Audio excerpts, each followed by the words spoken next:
Hey everybody, you're on the Geekbox YouTube channel. Today I will tell you how to reset Samsung TV Smart Hub.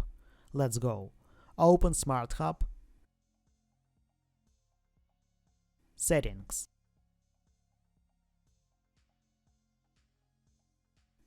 All settings.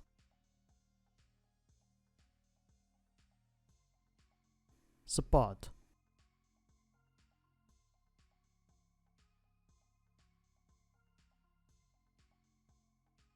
Device care.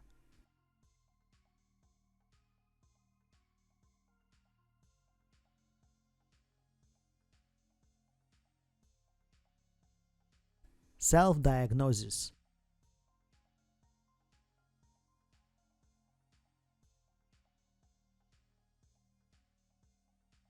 Reset Smart Hub.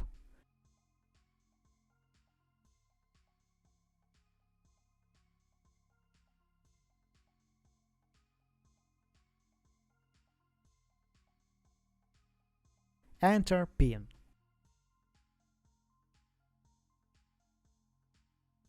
That's it. Now you know how to reset Samsung TV Smart Hub.